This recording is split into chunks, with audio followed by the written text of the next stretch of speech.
जाएंगे। क्या किसी के दिमाग में आया होगा कि इस सड़क को इसलिए बनाया जाए क्योंकि यहां नमाज पढ़ी जाएगी? आप रोड टैक्स देते हैं तो क्या इसलिए देते हैं कि मैं यहां बैठकर नमाज पढ़ूंगा? क्या इस देश का सेक्युलरिज्म यही है कि नमाज के लिए सड़क को बंद कर दिया जाए, नमाज के लिए पूरी सड़क को घेर लिया जाए, नमाज के लिए सड़क का ट्रैफिक डाइवर्ट कर दिया जाए और पूरे देश में जब लाउडस्पीकर की आवाज कम करने की बात हो रही है तो नमाज के लिए बड़े बड़े लाउडस्पीकर लगा दिए जाए?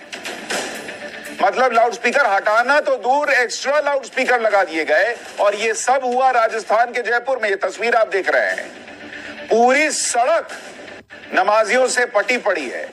ट्रैफिक दूसरे तरफ से निकल रहा है। इस सड़क पर जाने वाला ट्रैफिक कहां जहां गया होगा वहां जाम लगा होगा।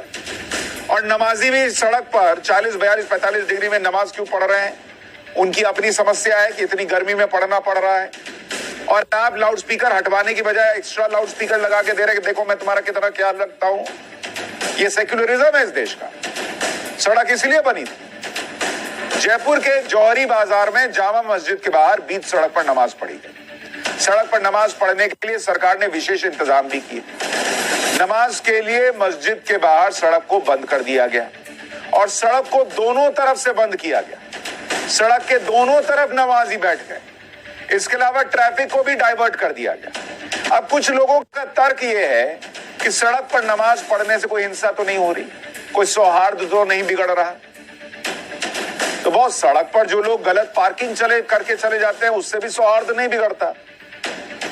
सड़क छेक कर जो लोग सब्जी बेचते हैं, रेहड़ी लगा देते हैं, जिससे आधी सड़क बंद हो जाए तो जाम लग जाता है, उससे भी कोई हिंसा नहीं हो रही होती। देश का कानून नाम की कोई चीज है ना, जिसमें हिंसा ना हो, जिसमें कत्लेआम ना हो, वो सारी चीज सही हो जाएगी ऐसा नहीं होता। देश में कानून है और वो कानून सबके लिए बराबर है। सड़क सीधी सी बात है, नमाज करने के लिए, पूजा करने के लिए नहीं बनी, सड़क चलने के लिए बनी और इसको कोई बंद नहीं कर सकता। ये सीधा सा कानून है, किसी धर्म के लिए नहीं हो सकता ये। लेकिन इस देश का सेक्युलरिज्म ये बना दिया गया है कि अगर ये हो, यही हो रहा है ना जयपुर के अंदर। नमाज के लिए सिर्फ सड़क ही नहीं बंद की गई, सड़क पर बड़े बड़े लाउडस्पीकर भी लगाए गए। भाई जयपुर का जौहरी बाजार हो, सांगनेरी गेट हो, बड़ी चौपड़ हो, रामगंज हो, कई बाजारों की सड़कों पर लाउडस्पीकर लगाकर नमाज पढ़ने की पूरी व्यवस्था की गई।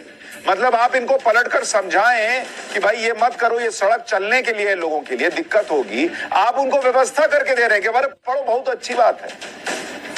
कोरोना के चलते 2 साल बाद सामूहिक नमाज हो रही है तो नमाज पढ़ने के इंतजाम करने में कोई कसर नहीं छोड़ी गई। लाउडस्पीकर से नमाजियों को यह बताया जा रहा है कि वो कहां कहां सड़क पर नमाज पढ़ सकते हैं और नमाजियों के लिए जानकारी दे रहे थे कि कौन कौन से रास्ते खुले हैं, कौन कौन से बंद हैं। ये है राजस्थान का जयपुर। क्यों भाई? इससे सेका होता है, ये आप यूपी को देखकर सीखिए।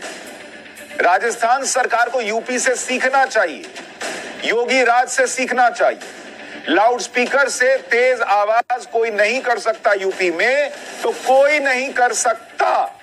एक लाइन में किसी के लिए सेक्युलरिज्म के नाम पर जबरदस्ती ये नहीं होगा कि तुम कर लो, आज जुम्मा है। सड़क घेर कर कोई नहीं बैठ सकता यूपी में, तो नहीं बैठ सकता। सिंपल है योगी फॉर्मूला।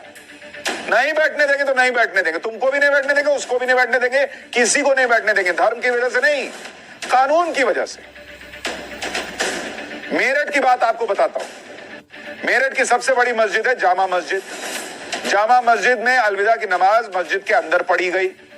लाउडस्पीकर की आवाज भी इतनी ही रखी गई कि मस्जिद के परिसर के अंदर आवाज रहे। 2 साल पहले इसी मस्जिद की एक तस्वीर थी कि सड़क घेर कर सब बैठ जाते थे। इसी सड़क पर नमाजियों की चटाई लग जाती थी। आधा किलोमीटर के एरिया में ट्रैफिक बंद हो जाता था। जो सड़क आप देख रहे हैं, यहां आधा किलोमीटर तक नमाज पढ़ी जाती थी। नमाजी सड़कों पर ही नमाज पढ़ा करते थे। लेकिन अब तस्वीर बिल्कुल अलग है। लोग खुद स्वेच्छा से मस्जिद के अंदर नमाज पढ़ने की अपील कर रहे हैं। धर्मगुरुओं की अपील पर लोगों ने भी अमल किया है और ये इसलिए हो रहा है, जयपुर में उनको पसंद आ रहा है सड़क पर नमाज पढ़ना, यूपी में नहीं पढ़ रहे हैं, अपनी स्वेच्छा से नहीं पढ़ रहे हैं। क्यों? क्योंकि आदेश है। तो पालन कराना चाहिए तो सामने वाला करता है, कानून सिखाना चाहिए तब नागरिक सीखता है। नहीं कराइएगा तो उसको क्या है? आपको चुना गया है ना कानून पालन कराने के लिए। सुनिए एक बार लोग क्या कह रहे हैं। देखिए, शासन का एक आदेश था और मुख्यमंत्री ने जो आदेश दिए थे उसका पालन करना मैं समझता हूँ हमारा अपना फर्ज बनता है। और उन्होंने जब इस बात का एक आदेश पूरे उत्तर प्रदेश के लिए निकाला और उसमें कहा कि ईद की नमाज हो या जुमा अलविदा की नमाज हो, मस्जिदों में और ईदगाहों में पढ़ें तो ज़्यादा बेहतर है, सड़कों पर ना आए तो अच्छी बात है। तो हमने उन्हीं के आदेश का पालन करते हुए, उनकी बात का उनका सम्मान रखते हुए हमने भी इस बात की अपील करी है और हमारे वीडियो जारी हो रहे हैं कि लोग जो है सड़कों पर नमाज पढ़ने से एहतियात करें। ये नमाज प्रशासन की तरफ से हो रही है, ये अच्छी बात है बहुत ज्यादा, क्योंकि लोग बात सड़कों पर नमाज पढ़ते थे। बाय टाइम ये होता था कि गंदी नाली का पानी भी जैसे छींट आ जाती थी, उससे भी बचाव हो रहा है। और मस्जिद में नमाज हो रही है, बहुत अच्छी बात है। प्रशासन बहुत अच्छा काम कर रही है, इस बात के लिए बहुत मेरे धन्यवाद है। योगी आदित्यनाथ के उत्तर प्रदेश में नमाजी खुद कह रहे हैं कि अच्छा हो रहा है कि सड़क पे नहीं पड़ रहे हैं, पहले गंदगी हो जाती थी। और कह रहे हैं कि मुख्यमंत्री ने कहा है कि किसी को नहीं पढ़ना है तो किसी को नहीं पढ़ना है। अब कोई अशोक गहलोत साहब से कहे और पूछे कि योगी की पूरा यूपी सुन सकता है, तो उनकी भी तो जयपुर सुन सकता था, पूरा राजस्थान सुन सकता था। लेकिन वोट तभी मिलेगा क्या जब सड़क पर बैठकर नमाज पढ़ने देंगे। ये क्यों दिमाग में भर गया है ये फर्जी सेक्युलरिज्म कि अगर हम सड़क पर से नमाज पढ़ने नहीं देंगे तो हमको वोट नहीं मिलेगा।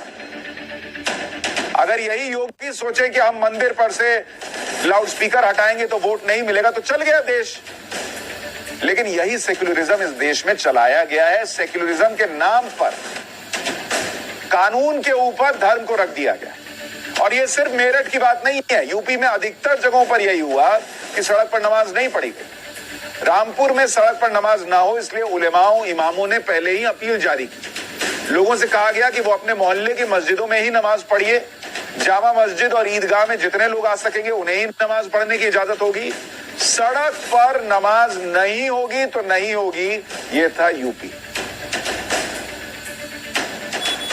पहले तो इंतजामिया की तरफ से भी इस चीज की इजाजत थी और इसीलिए तैयारी की जा रही थी कि जिस तरह से पुरानी रिवायत चली आ रही थी उसी के मुताबिक नमाज अदा की जाए। लेकिन रात ऊपर से आर्डर आया कि अलविदा की नमाज और ईद की नमाज सड़कों पर नहीं होगी, जामे मस्जिद और ईदगाह में ही अदा की जाएगी। लिहाजा हम मुसलमाना ने रामपुर से अपील करते हैं कि आप लोग जुमा और ईद दोनों अपने मोहल्ले की मस्जिदों के अंदर ज्यादा से ज्यादा अदा करें। ये योगी आदित्यनाथ का रौला है। कह रहे हैं ना मौलवी साहब, रात में आदेश आया और सुबह हो गया कि सड़क पे नमाज नहीं पढ़नी है। कानून का रौला ऐसा ही होना चाहिए, कानून का रसूख ऐसा ही होना चाहिए। और अगर यूपी के मुसलमान भाइयों को समझ में आ सकता है तो राजस्थान के भाइयों को भी समझ में आ सकता है। दिक्कत क्या है, आप लोगों ने आदत लगा दी है कि तुम जो करना चाहो करो, तुम्हारे गलत में हम साथ देंगे, तुम हमें बस वोट दे देना। ये आदत लगा दी गई।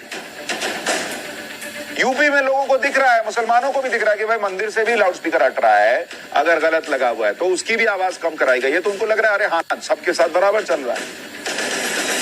राजस्थान में ये नहीं हो रहा है।